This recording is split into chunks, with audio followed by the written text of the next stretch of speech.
मराठा आरक्षण चळवळीचे नेते मनोज जरांगे पाटील यांच्या आंबा साखर कारखाना वाघाळा येथील सभेची पूर्ण तयारी झाली असून चौथ्या टप्प्यात ते महाराष्ट्राचा दौरा करत आहेत। या दौऱ्याला दिनांक 1 डिसेंबर पासून सुरुवात झाली असून ही सभा यशस्वी होण्यासाठी सकल मराठा समाज बांधव आणि मराठा कार्यकर्ते प्रयत्न करत आहेत। अंबाजोगाई परळी तालुक्यातील सर्व महिला या सभेसाठी उपस्थित राहणार आहेत। माननीय जरांगे भाऊ पाटील यांची अंबानगरीमध्ये पहिल्यांदाच सभा होते आपल्या अंबाजोगाईच्या बैलगाडी मैदानावर। तर तिथं महिला युवती माता भगिनींनी मोठ्या संख्येने येण्याचे आवाहन करत आहोत आम्ही। तर आपल्याला यायचंय कशासाठी? आपल्या जरांगे भाऊनी 26 दिवसाचं उपोषण केलंय, आपल्यासाठी उपाशी राहिलेले। त्यांचा वैयक्तिक त्याच्यामध्ये काही उद्देश नाहीये, त्यांच्या लेकराबाळासाठी करतेत मान्य, पण आपण आपल्या लेकराबाळासाठी यायला लागलो। आपल्याला इथं उपोषण करायचं नाही, आपल्याला सभेला हजर राहायचंय। आपण का मागतोय? आज आपल्या मुलांना 90% 95% मार्क घेऊ नये, आपल्याला लाखोंनी आपल्याला फीस भरावी लागते आणि ज्यांनी कमी मार्क घेतलेत त्यांना कमी पैशामध्ये ऍडमिशन मिळते। नोकरीला लागताना सुद्धा आपल्या मुलांना चांगली ह्याच्यामध्ये असताना सुद्धा म्हणजे नाही म्हणलं तरी आपली मुलं 90-95च्या पुढे येऊन कॅटेगरीनुसार आपल्या मुलांना शिपायाचं पद मिळतो आणि जो विद्यार्थी 70-75% घेतो आणि त्याची फीस कमी होऊन त्याचं शिक्षण झालेलं असतं तर तो मुलगा ISI होतो किंवा प्रथम श्रेणीच्या याच्यामध्ये बसतो। तो आपल्या मुलांना ते होऊ द्यायचं नाही किंवा आपल्या मुलामध्ये जी कुवत आहे ती फक्त समोर यायला पाहिजे। आपण कोणाची मागत नाहीत, आपण भीक मागत नाहीत, आपण आपला हक्क मागतोय आणि आपल्याला तो मिळायलाच पाहिजे। यासाठी आपल्याला जरांगे भाऊंना फक्त सहकार्य म्हणून आपल्याला सभेला हजर राहायचंय, बाकी काही करायचं नाही। आपल्याला फक्त सभेला हजर राहून माता भगिनींनी आणि बांधवांनी सहकार्य करायचं आहे। लाखोच्या संख्येने महिला भगिनी आल्या पाहिजेत, एवढंच माझं म्हणणं आहे। आपण काय इथं यायला लागलो हे पहिल्यांदा लक्षात घ्या, कारण आपले लेकरं आज नाही नोकरीला लागल्याने, नाही शिक्षण मिळाल्याने आपली पिढी वायाला झाली, आपली मागची पिढी पण वायाला झाली आहे।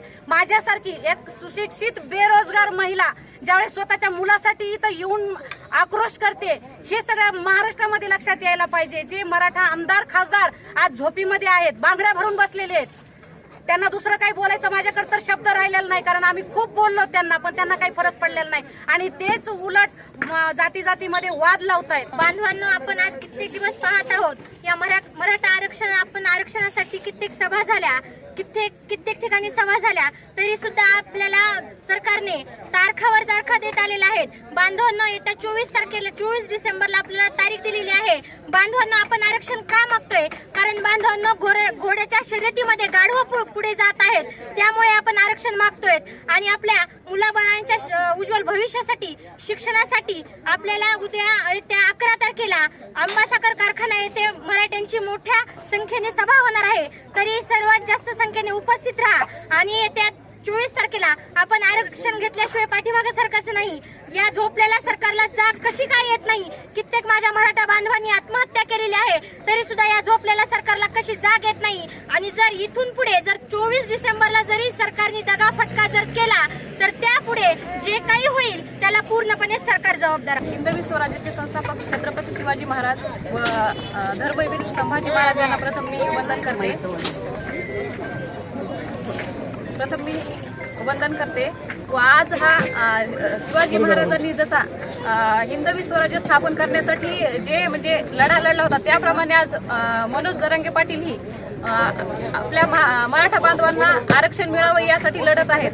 त्यांना आपण सर्वांनी म्हणजे साथ देणं गरजेचं आहे। त्याचप्रमाणे आंबा साखर कारखाना बैलगाडी मैदानावरती उद्या 11 तारखेला सभा सभेचं नियोजन केलेलं आहे। तर सगळ्या म्हणजे फक्त इथं शिवाजी महाराजांचे मावळेच त्यांना म्हणजे साथ देणार नाहीत, तर सर्व महिला सुद्धा आम्ही त्यांच्यासोबत आहोत आणि फक्त मराठ्यांचे जे हात आहेत ते फक्त झेंडे पकडण्यासाठी म्हणजे उचलले जात नाहीत, तर सनदशील मार्गाचे वेळ आली तर दांडे सुद्धा उचलायला आम्ही म्हणजे कमी करणार नाहीत या सरकारच्या विरोधात। आणि फक्त मावळेच या गोष्टी म्हणजे या लढ्यामध्ये सहभागी नाहीत, तर आम्ही सगळ्या महिला सुद्धा त्यांच्या खांद्याला खांदा म्हणजे प्रत्येक ठिकाणी आम्ही म्हणतो ना आम्हाला 30% आरक्षण आहे, महिला पुरुषांच्या बरोबर आहेत। तर ह्या मराठा आरक्षणाच्या लढ्यामध्ये सुद्धा आम्ही सर्व म्हणजे जिजाऊच्या लेकी खंबीरपणे या मावळ्यांच्या पाठीमागे उभे आहेत आणि हे टरबूजा सरकार कसं काय आरक्षण देत नाहीत हे आम्ही घेतल्याशिवाय राहणार। कोपर्डी येथील जी घटना घडली, आपल्या ताईला आणखीन कोपर्डीच्या ताईला न्याय मिळालेला नाही. तिथपासून लाखोचे मोर्चे मुंबईपर्यंत पोचले, पण कधीही सरकारला जाग आलेली नाही. कारण आत्तापर्यंत मराठ्यांचं त्यांनी शांततेचं रूप पाहिलेलं आहे.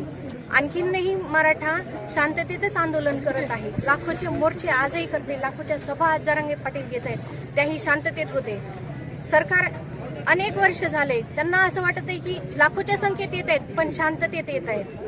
त्यांना माहीत नाही की आम्ही छत्रपती शिवाजी महाराजांच्या वंशाचे आहेत आणि कधीही आमचा जो आता संयम आहे तो तुटू शकतो आणि तो संयम आता लवकरच तुटणार आहे असं मला वाटते. एकतर निर्णायक तारीख आलेली आहे आणि त्या निर्णायक तारखेच्या दिवशी 24 डिसेंबरला जर सरकारने निर्णय नाही घेतला, आता जर ते विधानसभेत, लोकसभेत आणि केंद्रामध्ये जर बोलले नाही तर भविष्यामध्ये ह्याचे पडसाद अतिशय भयंकर उमटतील आणि याला जबाबदार हे सरकार राहील. सरकार हे करत असताना अनेक वेगवेगळ्या पक्षाचे लोक उभे करून त्यांना जातीवाद करायला लावत आहे. कोयत्याच्या भाषा करत आहे, कुऱ्हाडीच्या भाषा करत आहे.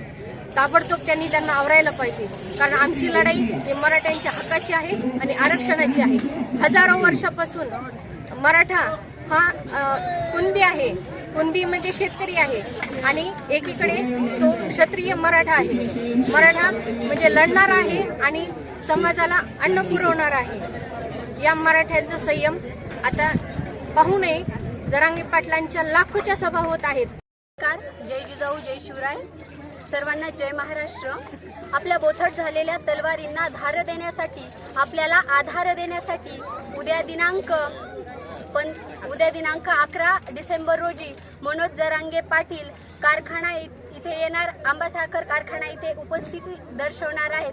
तरी आपण सर्वांनी इथं उपस्थित राहून त्यांना साथ द्यावी, सहकार्य करावं. कारण हा लढा फक्त आणि फक्त मनोज जरांगे पाटील किंवा माझा नसून हा सर्व मराठा समाजांचा लढा आहे. कारण ही लढाई आपल्या हक्काची लढाई आहे. कारण आपला हक्क आपल्याला कशासाठी हवा आहे? ज्या ठिकाणी 90% घेऊन आपला विद्यार्थी फक्त आणि फक्त फीस भरण्यामध्येच गेला आणि शेवटी चपराशीची नोकरी किंवा दुसऱ्या कोणत्या नोकरीच्या पदावरती आहे आणि ज्या ठिकाणी 60% 45% घेऊन मोफत शिक्षणाचा हक्क दर्शविणारे काही समाज आहेत. त्या समाजाचं आणि आपल्या समाजाचं दुर्दैव पाहता मला वाटतं की ही लढाई आपण लढली पाहिजे. एक मराठा नाही तर आता लाख मराठा निर्माण झाला आहे आणि त्या लाख मराठ्याला आपल्याला 1 कोटी मराठा करायचा आहे आणि ती 1 कोटी मराठा उद्या या सभेमध्ये उपस्थिती दर्शवून आपल्याला दाखवून द्यायचं आहे. ज्याप्रमाणे शिवरायांना मार्गदर्शन करण्यासाठी आई होत्या, मासाहेब जिजाऊ होत्या, त्याचप्रमाणे इथली प्रत्येक महिला मनोज जरांगे पाटलांची आई आहे आणि त्यांनी उद्या या सभेला येऊन त्यांना मार्गदर्शन सहकार्य करायचं आहे. हातात हात दिल्याशिवाय आणि मराठ्यांना साथ दिल्याशिवाय आता आपल्याकडे पर्याय उरला नाहीये.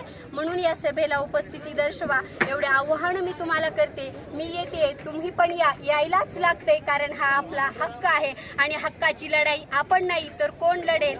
या एका विचाराने आपण एकत्र येऊया आणि आपली लढाई लढूया. आमचं नातं काय? जिजाऊ जय शिवराय. तर मराठ्यांच्या वेदना जाणणारे जरांगे दादा यांची सभा उद्या 11 तारखेला आंबा साखर कारखाना येथे होणार आहे. तर सर्व महिलांनी उद्या उपस्थित राहायचं आहे असं मी सर्वांना आवाहन करते. कारण संरक्षण होतं, कुणबी प्रमाणपत्र पण होते. मी कशाद्वारे तुम्हाला सांगते, 1 पासून आपल्याला 400 समाज आहे, 1 ते 400 समाज आहे. तर त्यापासून 1 पासून ते 80 पर्यंत सरकारने सर्वांना आरक्षण दिलं आणि 81 वाला नंबर जो आहे तो मराठ्यांचा आहे आणि 82 आणि 83 हे नंबर 82 वाल्याला तेली समाजाला आरक्षण दिलं आणि 83 वाल्याला ओबीसी समाजाला आरक्षण दिलं आणि 81 नंबर जो होता